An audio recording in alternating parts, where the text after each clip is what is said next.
Hello everyone, welcome to Advent Journey. Advent ജേണിയുടെ പുതിയൊരു എപ്പിസോഡിലേക്ക് എല്ലാ ഫാമിലീസിനും സ്വാഗതം. ഇന്ന് നമ്മൾ ഫാമിലിയായിട്ട് ഒരുമിച്ച് റിഫ്ലക്റ്റ് ചെയ്യുന്ന ദൈവവചന ഭാഗം ഇതാണ്. 2 രാജാക്കന്മാർ 4-ാം അധ്യായം 1 മുതൽ 7 വരെയുള്ള വാക്യങ്ങളാണ്. എലീശ ഒരു വിധവയെ കണ്ടുമുട്ടുന്ന ഭാഗമാണ്. അവർക്ക് വേണ്ടി സമയം ചെലവിടുന്ന എലീശയെ നമുക്ക് കാണാം. ഇന്ന് നമ്മൾ കേൾക്കാൻ പോകുന്നത് 2 വ്യക്തികളുടെ കഥയാണ്. അവർ അയൽവാസികളെന്ന് പറയാൻ പറ്റത്തില്ല. ഒരാൾ വളരെ പൊക്കമുള്ളൊരു കുന്നിൻ്റെ മുകളിലൊരു കുടിലാണ് താമസിക്കുന്നത്, വേറെ ഒരാൾ താഴെ ഒരു പുഴയുടെ തീരത്ത്. ഇവരെല്ലാ ദിവസവും കാണും, അത്യാവശ്യം സംസാരിക്കും. അത്ര വലിയൊരു ഇൻറ്റിമസി, അങ്ങനത്തെ ഒരു റിലേഷൻഷിപ്പ് ഒന്നുമില്ല. അങ്ങനെ ഒരു ദിവസം എല്ലാ ദിവസവും ഈ മലയുടെ മുകളിൽ നിന്ന് അയാൾ ഇറങ്ങി ജോലിക്ക് പോകാനായിട്ട് വരും. അപ്പോൾ ആ ഒരു ദിവസം അദ്ദേഹത്തെ കാണുന്നില്ല.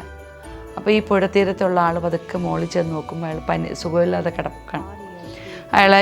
ഇദ്ദേഹം പരിചരിക്കുകയാണ്. എല്ലാ ദിവസവും ചെല്ലും, അദ്ദേഹത്തിന് വേണ്ട കാര്യങ്ങളൊക്കെ ചെയ്യും. വിലപ്പെട്ട ഒരു സമ്മാനം എല്ലാ ദിവസവും അദ്ദേഹത്തിന് കൊടുത്തിട്ട് തിരിച്ചു വരും.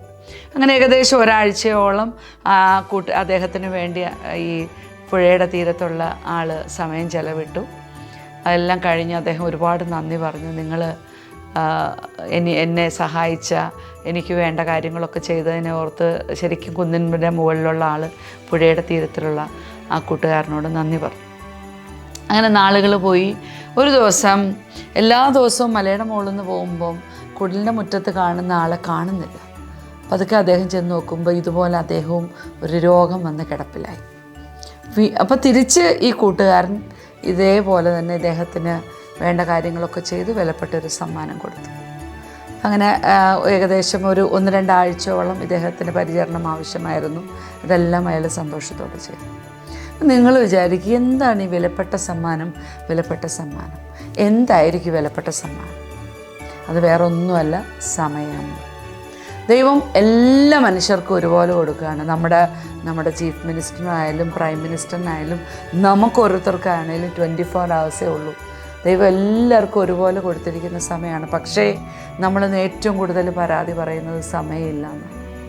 മറ്റുള്ളവർക്ക് വേണ്ടി സമയം ചെലവിടുക എന്നുള്ളത് നമ്മുടെ ഒരു റെസ്പോൺസിബിലിറ്റിയാണ്.